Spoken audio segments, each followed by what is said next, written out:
இன்று நாம் எல்டர்பெரியின் ஆரோக்கிய நன்மைகளை பற்றி விவரிப்போம்.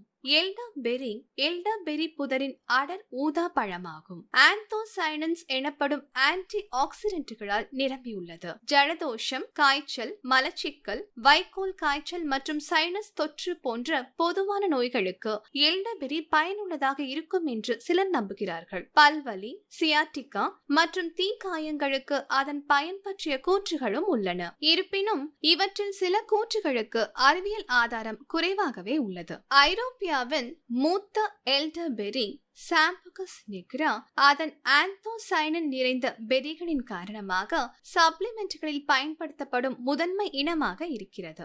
எல்டர்பெரி சப்ளிமெண்ட்ஸ், கம்மீஸ், லோசன்ஜன்ஸ், சிரப்கள் மற்றும் தேநீர் போன்ற பல்வேறு வடிவங்களில் வருகின்றன. இப்போது சில நன்மைகளை பார்ப்போம். இதில் ஆன்டி ஆக்சிடென்ட்களாக செயல்படும் ஆந்தோசைனன்ஸ் உள்ளன. இந்த ஆன்டி ஆக்சிடென்ட்கள் டிஎன்ஏ அளவில் செல்களை சேதப்படுத்தும் உங்கள் உடலில் உள்ள தீங்கு விளைவிக்கும் ஃப்ரீ ரேடிகல்ஸ்களை அகற்ற உதவுகின்றன. எல்டர்பெரியில் வைரஸ் தடுப்பு பண்புகளும் இருப்பதாக நம்பப்படுகிறது. இது பொதுவான நோய் தொற்றுகளின் தீவிரத்தை குறைக்கும்.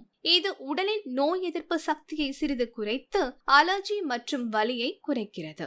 எல்டர்பெரி ஜூஸ் சிரப் சளி மற்றும் காய்ச்சலுக்கு சிகிச்சை அளிக்க பல நூற்றாண்டுகளாக வீட்டு மருந்தாக பயன்படுத்தப்படுகிறது.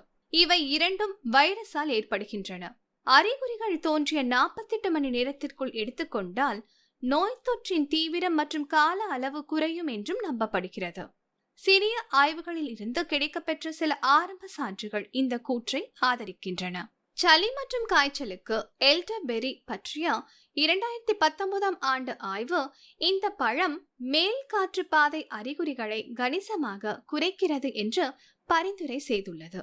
இருப்பினும் 2012 ஆண்டு ஆய்வு எல்டர்பெரி நோய் எதிர்ப்பு சக்தியை தூண்டுவதன் மூலம் இன்ஃப்ளூயன்சா தொற்றை தடுக்கவும் உதவுகிறது என்றும் பரிந்துரை செய்துள்ளது.